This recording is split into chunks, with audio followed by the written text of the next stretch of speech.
Hey guys, welcome back to The Horror with your hostess with the most, Jennifer, as always.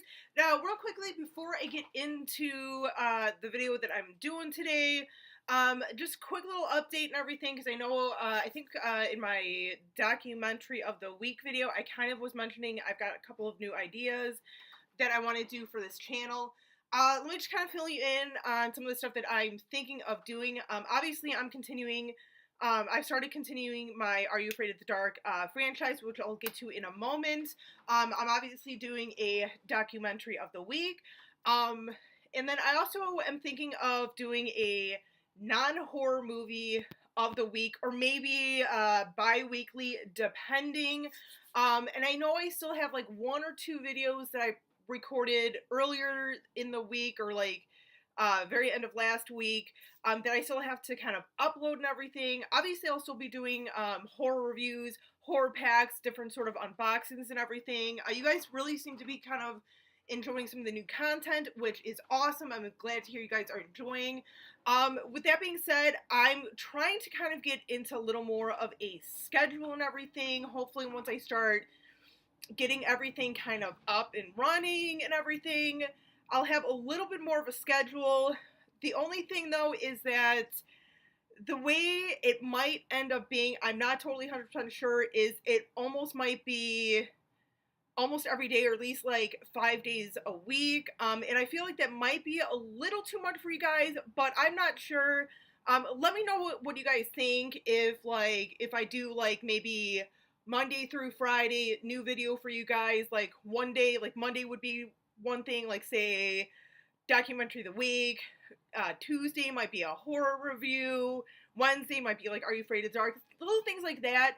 Let me know if you guys are okay with that, or if you want me to break up some of the stuff. Like I said, maybe a non-horror movie every 2 weeks. Let me know what you guys want, because like I said, I feel like that might be a little too much for you guys, but I could be surprised. But anyway, enough of that. Let's get on to the video of the day. So as I kind of said a minute ago, we're continuing Are You Afraid of the Dark? Now we are up to, I'm going to do two episodes for this video.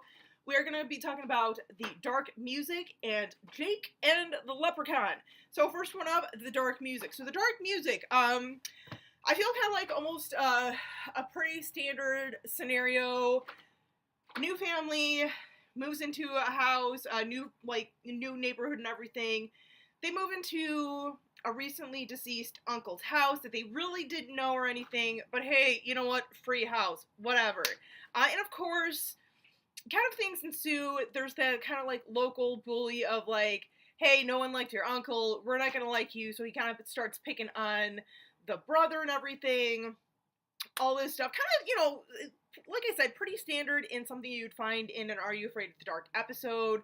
Comes to find out that in the basement, whenever you play any sort of like music or anything from the radio, kind of summons this like demon slash wishmaster in like the cellar or something. And what do you know, come to find out, pretty much whatever you want, as long as you feed this demon thing or this djinn or whatever, you're gonna like get whatever the hell you want. And I have to say, I mean, I kind of this is another one of those episodes for me where I kind of always forget about, but every time I do watch it, or anytime I do watch it, I'm like, ooh, a little twisted, and here's why. Because like the brother, I mean, obviously the first victim is actually the only victim we see in this episode is the bully that has been harassing him, feeds him to the djinn or whatever, and gets his brand new bike back that was damaged by like a truck or something. You know, and then like, you know, and this is where like the little demon thing kind of explains like, oh, you know, I can give you whatever you want, just keep giving me, you know, souls and everything and people and everything. Well, what do you know, his little sister comes home, and this little sister is so freaking annoying. Like, I kind of wished we saw her get, like, fed to this thing. She was that annoying. I shouldn't say that, but, because it's a kid show, but whatever. And he kind of has this, like, look on his face, like, ooh, you know. Come to find out, he didn't actually end up, like, feeding his sister to this thing, but ended up, like, having her be his little slave and stuff. But no, I mean, honestly, it's a fun little episode. I know I said it's kind of like one of those that's a little forgettable for me, but it's truly actually a pretty enjoyable one. It's kind of fun. When you think about it, at the end of the day, like I said, it's kind of a little twisted for a kids show, but it is a good one to check out. So next one up that we're talking about is Jake and the Leprechaun.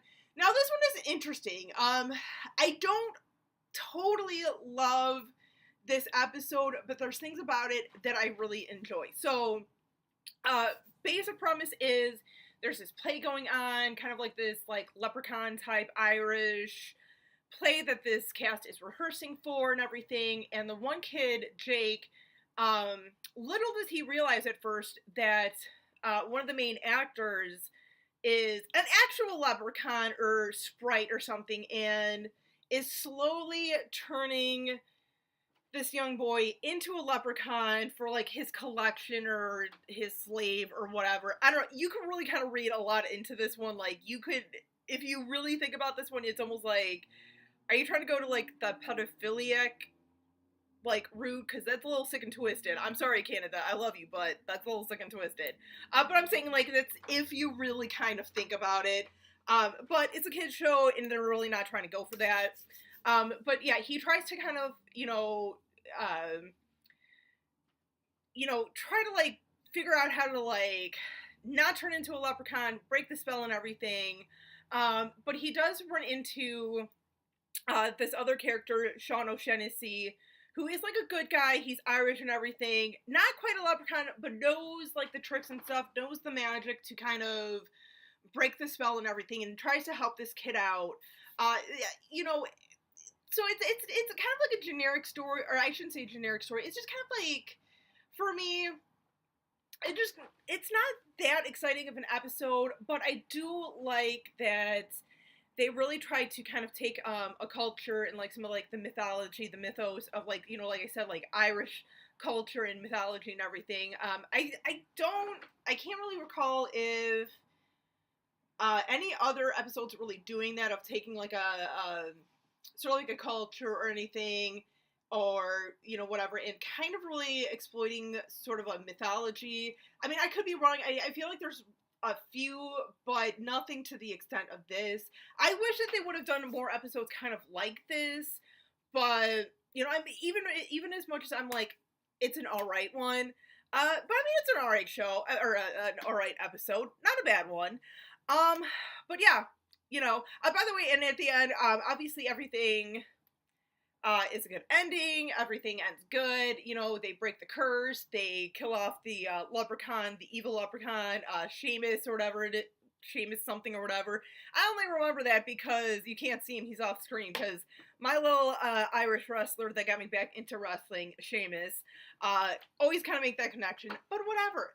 But yeah, let me know what you guys think of the two episodes. If you have seen these or remember seeing them, let me know what you think of them. Till next time, you guys, as always, stay creepy, classy, and a little bit sassy.